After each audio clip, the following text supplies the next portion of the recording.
Ayan po, matapos pong nadawit po ang pangalan po mga kabida, no, ni Congressman Sandro Marcos sa issue po ng project po mga kabida ng DPWH, ito na naman po, ang pangalan po ni First Lady Lisa Marcos po mga kabida, ang idinawit po dito, ano? Meron daw siyang requested na 100 million pesos na infra project po mga kabida sa ilalim po ng Department of Public Works and Highways budget, ano? Alright? Na kung saan ito po ay project daw niya doon ho sa Isabela, ang lugar mismo ni House Speaker Faustino Bojidi, ano, mga kabida. Pwede ba yun? Lumabas doon ho sa dokumento po mga kabida, no? Na ang pondo na yon, okay, sa ilalim po ng Office of the President, ano? Sa kategorya po ng Office of the President po, mga kabida. Kaya nga nagtatanong po ako, pwede ba yun? Alam naman po natin, technically, hindi po empleyado o opisyal po ng gobyerno ito hong si First Lady Lisa Marcos. Alright? Eto, babasahin ko lang po ang article mga kabida ng The Billionaire News Channel. Ano? Eto, DPWH leaks. First Lady Lisa Marcos link to 100 million infra project in Isabela. Ayan. Yun yung headline po nila, mga kabida, no? First Lady Lisa Araneta Marcos has been included in the so-called DPWH leaks after documents obtained by the Billionaire News Channel show that she allegedly requested a 100 million pesos infrastructure project under the Department of Public Works and Highways budget for the 2025 National Expenditure Program on NEP, mga kabida, no? In an exclusive report aired on the BNC's agenda, the project is listed under the OP category, meaning Office of the President po ito, ano, mga kabida, with a remark stating care of First Lady Lisa Araneta Marcos with request letter from District Representative Faustino Inodi, referring to the 6th District Representative of Isabela and current House Speaker, mga kabida. So, nasa ilalim po ng Office of the President. Pero ang nag-request, mga kabida, ang First Lady daw, ano? Kaya nga, nagtatanong po ako, pwede ba yun? Okay? Considering the First Lady is not an official or even an employee of the government, okay? Maaari ba yung mag-request siya ng pondo? Ganun kalaki po, 100 million pesos. Okay? Based on the budget trail, the project eventually made it into the 2025 General Appropriations Act. Kaya itong GAA 2025, ang dami talagang milagro ho dito, ano, mga kabida. Ewan ko ba kung bakit hindi po tinalakay po ng Korte Suprema ito, ano? Hanggang ngayon, nakabinbin pa rin. Hindi natin alam kung nailibing na ba ito, mga kabida, no? Diba? Kasi parang kumatos na to eh. Okay? Hindi po tinalakay po ng Korte Suprema, mga kabida.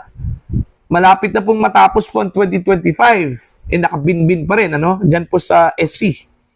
Okay? Eto, tuloy po tayo. The listed project involves the construction of an alternate route in the northeastern portion of Kawayan City, Isabela.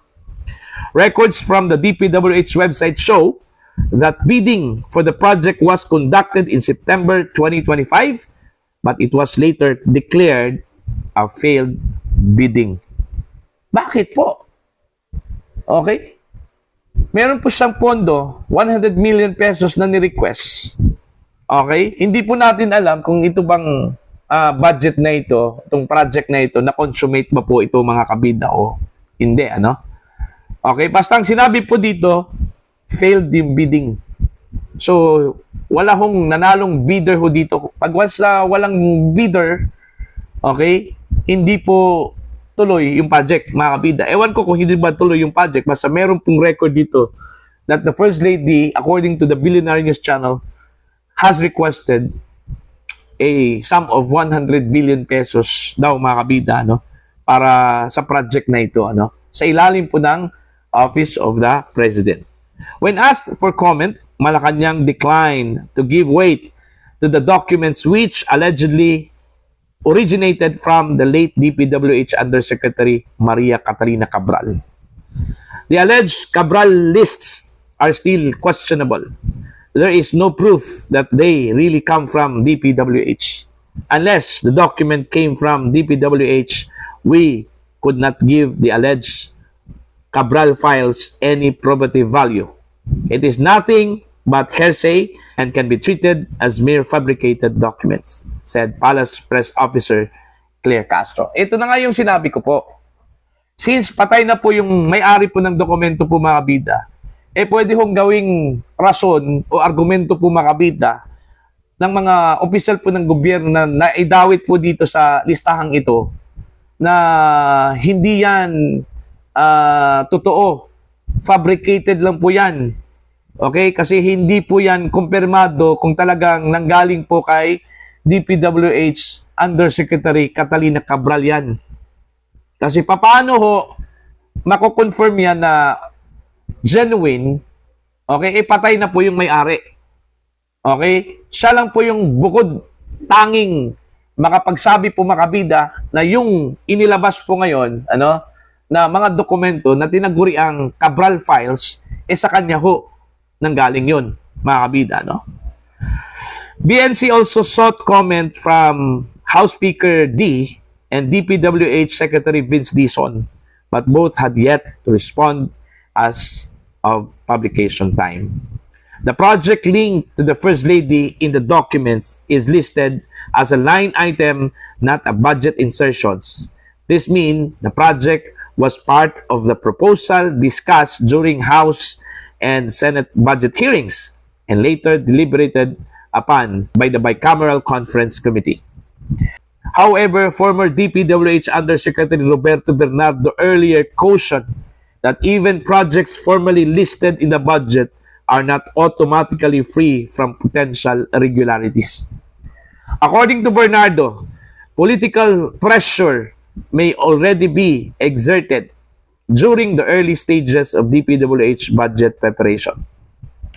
The document also lists former Interior Secretary Benhur Abalos in connection with a separate line item with remarks indicating care of Secretary B. Abalos. The project involves a flood control structure in Cabagan, Zambales.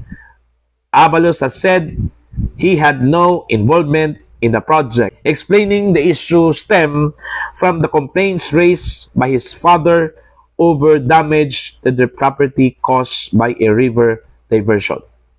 Other names appearing under the name of proponent column include former DPWH Secretary Manuel Bunuan as well as former DPWH Undersecretaries Eugenio Pipo Jr. and Bernardo. Ayan. So yan po, mga bida, nalilink po yung pangalan ho ni First Lady Lisa Marcos dito, 100 million pesos po yung sinasabi hong pondo, na ni-request daw ng First Lady. Yun yung tanong ko pwede bang makapag-request yung First Lady ho ng budget para sa kanya hong proyekto po, mga kabida? Hindi nga siya opisyal Hindi nga siya empleyado po ng gobyerno, mga kabida. Pero pwede ho siyang makapag-request. Okay lang sana kung ang nag-request po, mga kabida, Office of the President. Pero ang problema, base ho sa dokumento, is requested by the First Lady. Ito. Alright? Kaso lang, parang basura na naman po ito, mga kabida, kasi po ayaw hong i-dignify ng Malacanang. Kasi nga, hindi daw ito nanggaling mismo sa DPWH. Alright? Para bang sinasabi po ni Undersecretary Claire Castro po, mga kabida, hearsay lang po yan kasi hindi yan sa DPWH nanggaling, kung nanggaling ho kay Cabral, matatawag po niyang hearsay po yun. Okay? Pero kung buhay pa po si Cabral po, mga kabida, kaya kayang tawagin niya na hearsay yun, na nanggaling talaga sa files mismo ni Cabral.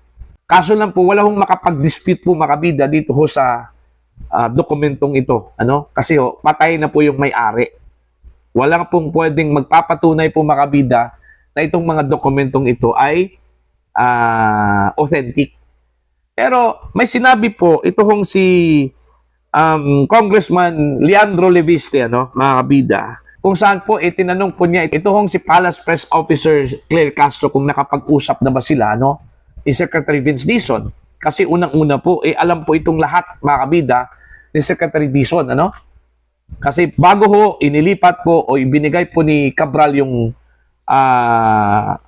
files po, mga kabida, kay Congressman Leandro Leviste, ano? Nagpaalam po itong si Cabral, okay, kay Secretary Dizon, kung maaari ba niyang ibigay ang kanyang files kay Congressman Leviste. At according to Congressman Leviste, pumayag daw ito hong si Dizon, ano, mga kabita. Oh, see? And I'm sure, may kopya din ito hong si Dizon. Kasi po, ang sabi po ni Congressman Leviste po, mga kabida, nung previous vlog ko po, binigay na daw niya kay Secretary Dizon yung files. Kasi bahala na raw si Secretary Dizon kung isasapubliko po niya yun o hindi, ano, mga kabida. Alright? So, meaning, may kopya po si Secretary Dizon. So, mismo si Secretary Dizon ang makapagsabi kung authentic ba yun o hindi. Dapat po ito kung si Undersecretary Claire Castro, makipag-usap po kay Secretary Dizon bago siya magsalita, mga kabida, no? Okay, para po malaman po niya na yung files na pinagbatayan po, mga kabida, ng The Billionaire News Channel na tinatawag po na DPWH leaks, yun yung files po na nanggaling ho kay Undersecretary Catalina Cabral, mga kabida, no? Ang dami hong nabuking na mga pangalan ho dito, ano? Okay, pero hindi pa ito yung kabuuan, ha, mga kabida. Initial pa lang yung nailabas po ni Congressman Leandro Leviste, ano, mga kabida. How much more yung kabuuan mismo? I think napakalawak ata itong scope po ng files po ni Undersecretary Catalina Cabral, ano, mga kabida. Okay? Kasi po, kung maalala po ninyo yung aking vlog po, mga kabida, mismo yung si Congressman Leviste, nagsabi ho sa kanyang ina, no? Kumbaga, meron po siyang habilin po doon sa kanyang ina, na kung sakali man po, meron po mangyari ho sa kanya, kasi alam po ni Congressman Leviste po, mga kabida, na delikado yung kanyang ginawa, alright? Bahala na po yung kanyang ina na ilabas sa publiko, ano? Itong kabuuan po ng files po, mga kabida, no? Ni dating USEC Catalina Cabral. Okay? Matamaan man po, ang dapat matamaan ho dito. Okay? Basta yung importante po, dapat ilabas po yan. Kasi po, deserve po ng taong bayan po, mga kabida, na malaman kung ano po yung ginawa sa pera po ng taong bayan, ano, mga kabida, ano po. Okay? So, ito, ayaw hong i-dignify ng Malacanang, ito hong 100 million pesos na sinasabi hong request daw ni First Lady Lisa Marcos, at hindi po natin alam, ano, kung na-consummate ba itong project na ito, kung meron ba talang project, kasi po ang sinabi po ng DPWH, failed bidding. So meaning, wala hong nanalong bidder. Pag wala hong nanalong bidder, that means hindi po itinuloy ang proyekto po, ano, mga kabida. Wala na lang po siguro kung meron pong underground movement po o action ang ginawa, ano, mga kabida, ano po, no? So, yun lang po. Para po sa inyo, ano po ang inyong tingin at pananaw dito, ano? Dito ho, sa pagkakasangkot po sa pangalan po ni First Lady Lisa Marcos po, mga kabida. Ano? Kung totoo man po ito, mga kabida, meron bang legal right, okay, ito hong si First Lady Lisa Marcos na mag-request po ng pondo mula sa kaban po ng taong bayan, okay, para sa isang project niya, mga kabida, kung totoo man po ito, ano? Okay? Please comment down. Sa mga hindi pa po subscriber sa channel, please subscribe. Just click the subscribe button, click the notification bell, click all para updated po kayo, mga kabida, sa aking mga uploads. Maraming salamat po sa inyo lahat.